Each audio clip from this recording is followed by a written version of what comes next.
be honest with you, I was talking to my wife about it just the other day, and she's like, "Well, you should talk to Lynn about like what's the deal with the gas, right? What the heck happened in the last 4 to 5 months that has really skyrocketed the gas prices that affect a lot of individuals that are listening." Yeah, absolutely. And that is a huge concern. It's a concern in my household. I'm sure it's a concern in your household as well.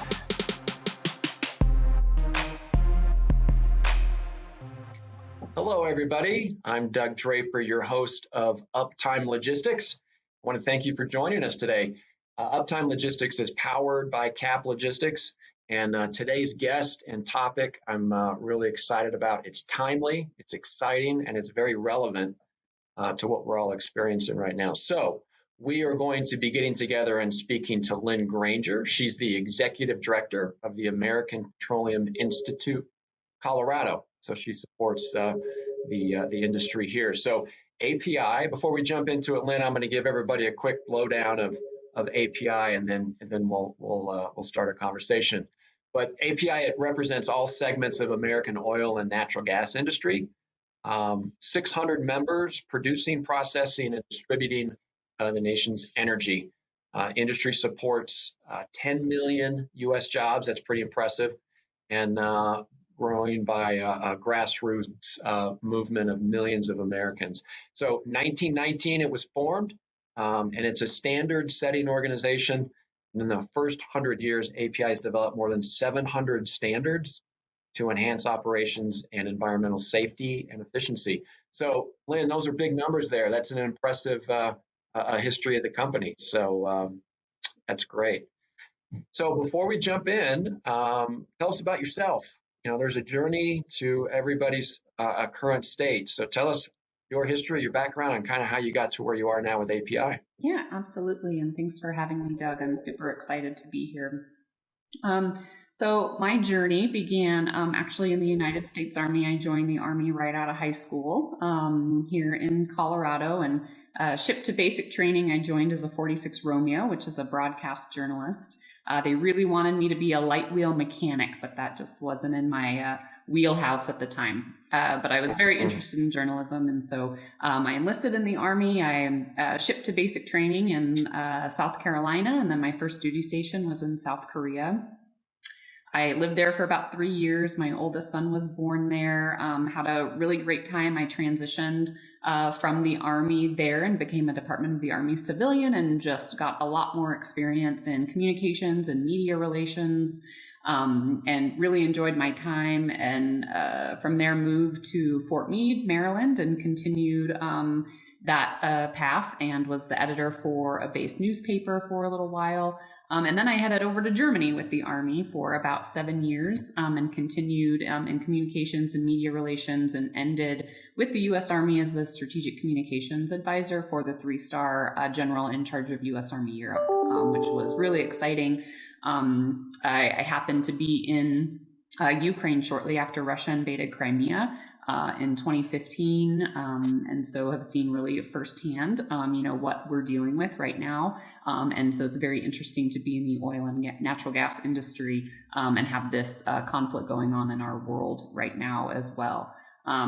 So really from there wanted to move back to Colorado. I've got 3 beautiful boys and really wanted to raise them here in my home state. And so moved back here and worked for the state for a little bit, and then was tapped for this position about 3 years ago. And it's been a wild ride ever since. There's never a dull moment. So I'm enjoying it, but it's definitely very challenging to be in this industry in the state of Colorado. Right. Yes. And also, not to embarrass you a little bit, but I think I might. There's an award that you, I was reading that you were recognized as one of the top 5 young professionals by Colorado Biz Magazine back in 2020. So that's pretty cool. Yeah, it was definitely an honor. I was very surprised and very humbled. It was meant a lot to be recognized again in my home state, and be part of such an amazing group of young professionals here. So that was very cool. So thank you. I appreciate it. Yeah, good. Well, I want to get in with some of our conversations. I know there was a lot of activity happening in the last couple of months that just ended at the first part of May, and it was the legislative general sessions. and tell us how that went. And you know what, Lynn, let me back up. You work with API. I did probably a below average introduction of your organization. So I'm going to backtrack and say, why don't you give our audience kind of a quick summary? Because that'd be a great transition. Tell us what API is and what you do. And then we can just roll into that question about what transpired at the legislative session and how that impacted your members and people you support. Sure. So you mentioned a few facts about API already, but one of them I really wanted to hit on because I don't think a lot of people realize is API is 100-year-old organization. We've been around for a very long time, and I always say that we are very focused on public health, safety, and mitigating environmental impacts, and that's not new. As you mentioned, we started out as a standard-setting organization to set standards for operators within this industry to promote health, safety, and mitigate environmental impacts. And we've been doing that for 100 years. So I just wanted to touch on that because, again, I don't think a lot of people realize that. But outside of the standard setting piece of our organization, we are an advocacy organization. We advocate on behalf of the industry and the hardworking men and women that comprise this industry and work hard every day to give us the energy that we all need and use on a daily basis. And very proud of that work. We do a lot of work at the legislature, over at the regulatory agencies here in Colorado. We're governed by the Colorado Oil and Gas Conservation Commission. And then we also have a lot of rulemaking that goes on over at the Air Quality Control Commission. And so on the regulatory front, we stay very busy. And then on the legislative front, we also stay very busy, although we always hope to not be busy in that arena every session, but somehow we usually are. So, yeah. Well, we're a good tag team because that's exactly the transition I was looking for. You were busy in the legislative session recently. When did it actually end? And maybe give our audience give us a feel, like what's it like in the room? What are you guys doing specifically? And then let's talk about 2 or 3 initiatives that you had during the session. Sure. So we adjourned sine die from the Colorado legislature on May 11th, and it couldn't come soon enough. It was a very long session. So here in the state of Colorado, it runs about the first or second week of January through the second week of May. So it's pretty long comparative to other states, and that's every year. So we entered in this legislative session, ahead of session, we usually sit down with lawmakers and just provide, information and education about the industry and what's going on and kind of the state of the energy industry here in Colorado. How many rigs do we have running? What does it look like? How many rulemakings have we been through? What is that? What is the lay of the land right now, so that lawmakers have a good understanding of that heading into session. And so we did that last year, and we always too try to find out, what are you hearing? What's coming up that we should be on our radar and we should be aware of, so that we can also prepare. And we were told, don't worry, we don't have anything, hearing of anything targeted specifically at oil and gas. So I always get a little nervous when I hear don't worry. And so, we headed into session, and we, again, as we thought, did have a lot of targeted pieces of legislation at our industry, which is pretty frustrating for us. We had a very large sweeping bill back in 2019. It was Senate Bill 181 that really transformed the way that this industry is regulated in the state. And we've had over a dozen rulemakings. We've been very busy over the past few years. And we are just now heading out of those rulemakings per that piece of legislation. And so, what we would really like to see is this pause of no additional legislation. Let's let these rules work. We've really rewritten almost every rule in the books as it relates to oil and gas. And so we feel strongly that the industry really needs some stability and some certainty. And we need some time to just let this framework work for our state and for our industry. And so, again, always a little disappointed to then see additional pieces of legislation that we have to work through. However, I think at the end of session, we were able to get quite a bit of, amendments to some of these bills to make them a little more workable for our industry. But this session, we faced legislation around oil and gas reporting. We faced legislation around chemical disclosure. and trade secrets and how that works within our industry. We also face some air quality bills that will affect us. And we also faced some changes to our severance tax system as well. So there were quite a few bills that really affected us that we had to work on. Yeah, that's great. The one piece that you made mention of was related to what I would refer kind of the climate action framework. You made mention that was one of the things. Talk to us a little bit about the industry and the advocacy that you're having, because I know for 100 plus. First of all, the organization's 100 plus years old, which is amazing and impressive. But the climate change, carbon footprint, output, those things have gotten a lot of attention in the last decade, but you've been talking about it for a long time. So talk about the environmental stewardship, if you will, of the organization and the messaging that you want to get out there. Sure. So, as I mentioned, I've been in this position for about 3 years. I did not have an industry background prior to taking this position, so I've learned quite a bit. And one of the reasons why I took this position and why I'm excited about it is because the technology and the innovation in this industry is top notch, and it's really amazing to see. I mean, just in my short amount of time, 3 years with this industry, I have seen just leaps and bounds, from where it was 3 years ago, all in an effort to reduce, our footprint, reduce emissions,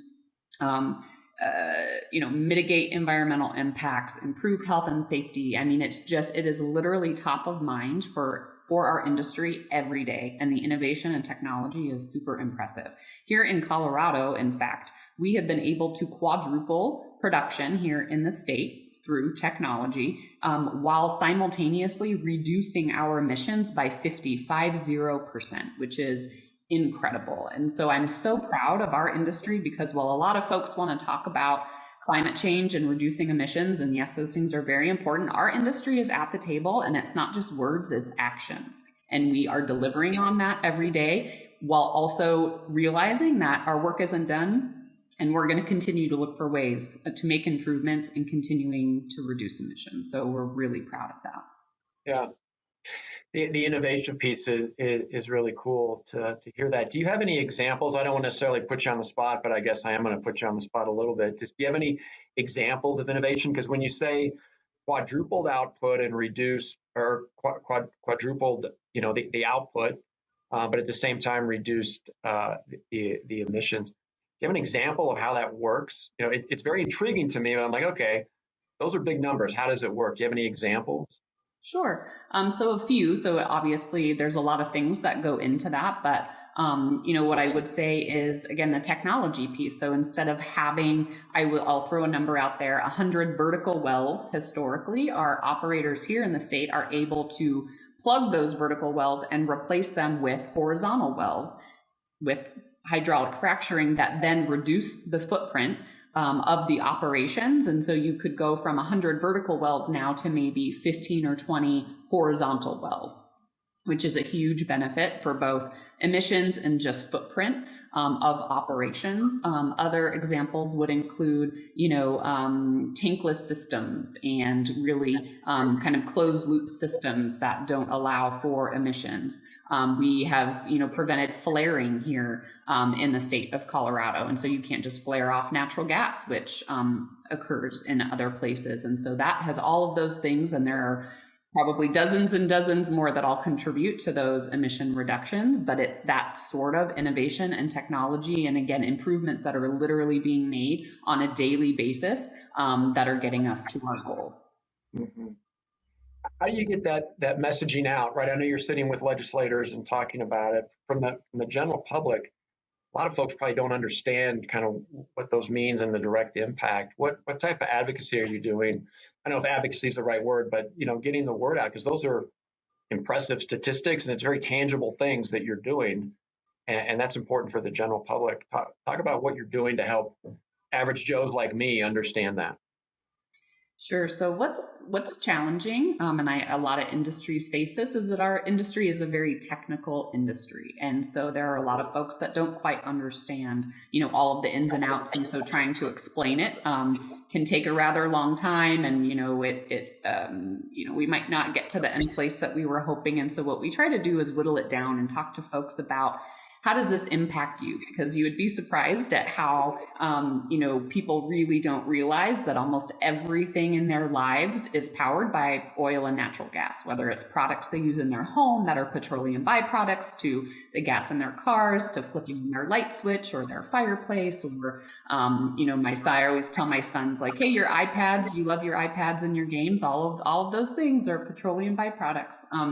And so we really, it fuels and drives our lives on a daily basis. And so we try to really bring it back down to that level, and say, we understand the environmental concerns. And again, we're working on those every day, but you need these products, you need this industry. And so we can have a clean environment, and we can do this safer and cleaner while also providing the energy and the products that you need and use every day. It doesn't have to be a choice. We can have both, and that's what we are working so hard on. Mm-hmm. Yeah, that's great.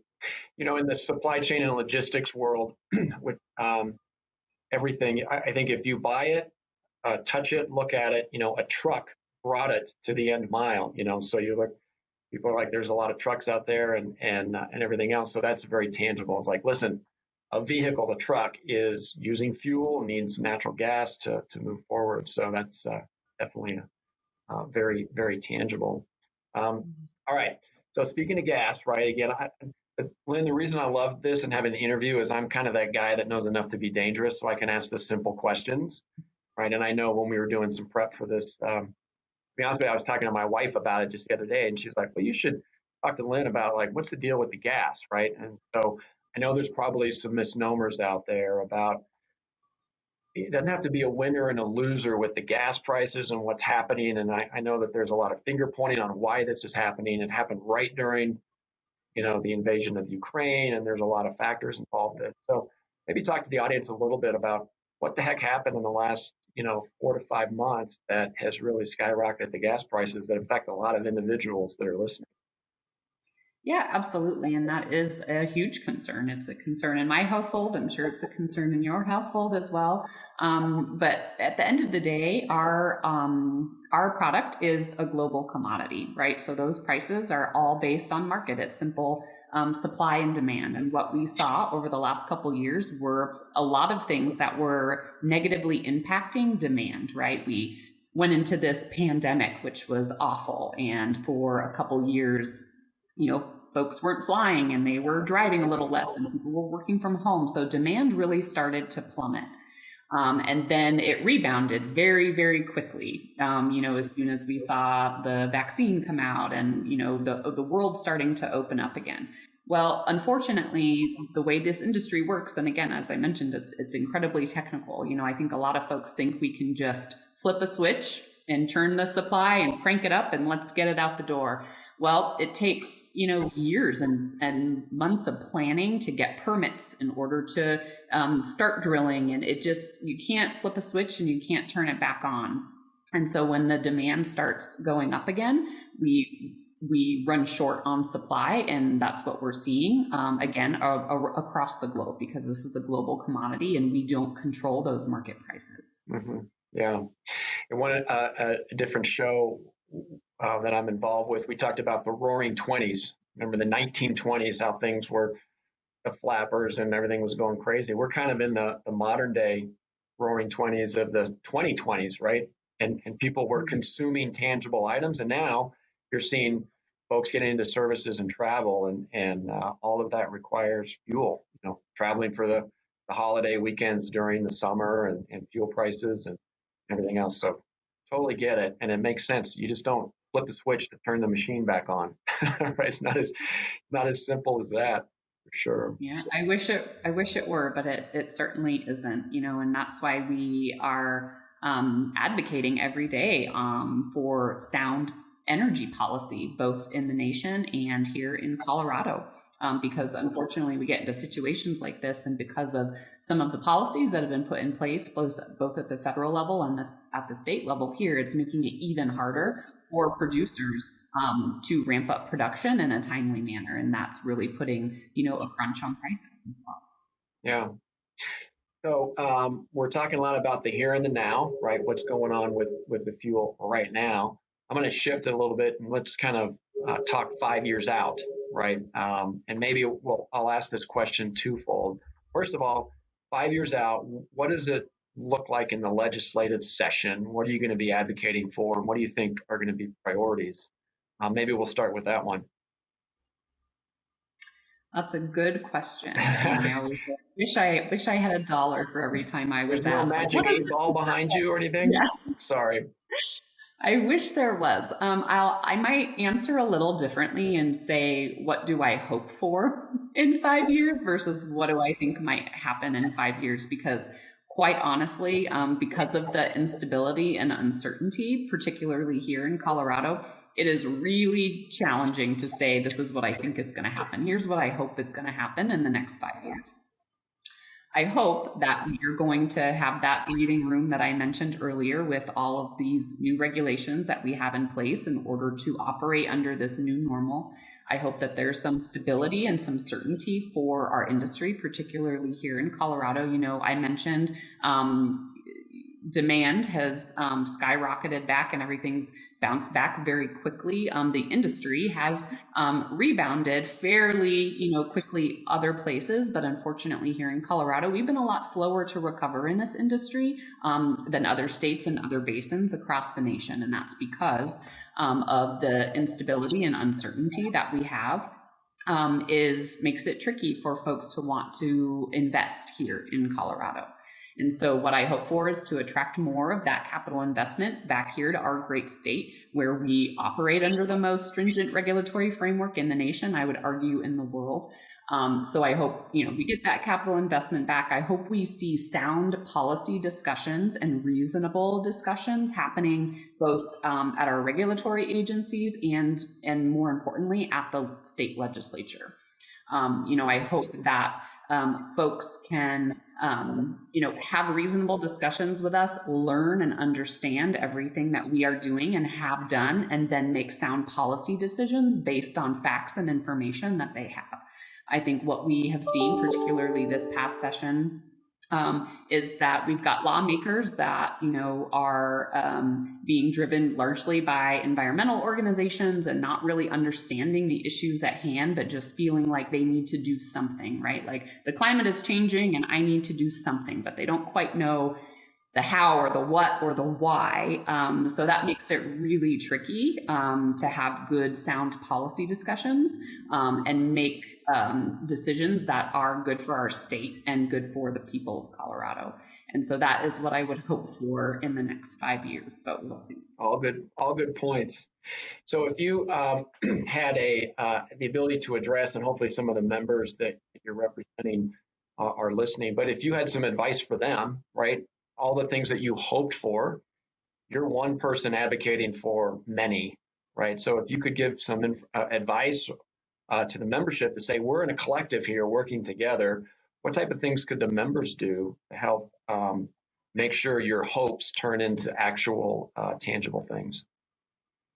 That's easy. It would be keep doing what you're doing because you are making a difference. That innovation, that technology, the emission reductions, like we are coming to the table and we are taking action and we are doing amazing things. So just keep doing what you're doing. And I say that because it can be very challenging to work within this industry where, these men and women are working hard every day and they live here too, and they care about our air and our water and our environment and safety. And so it's really hard to be continually attacked as the oil and natural gas industry here and accused of doing things that we're not doing, or just accused of maybe some, perceptions that, lie with folks about our industry. And so it's really tough working in this industry. And so I would just say, you're doing amazing, keep it up, and hopefully we'll have that stability and security that we need and really deserve here.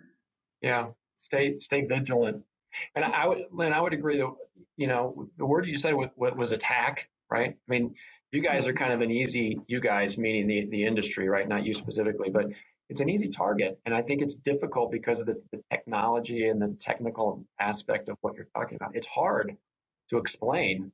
We're not the bad guys. Look at all these amazing things and the innovation that we're bringing to the table, right? We're not sitting idle, and we are part of the community. So I can really appreciate that.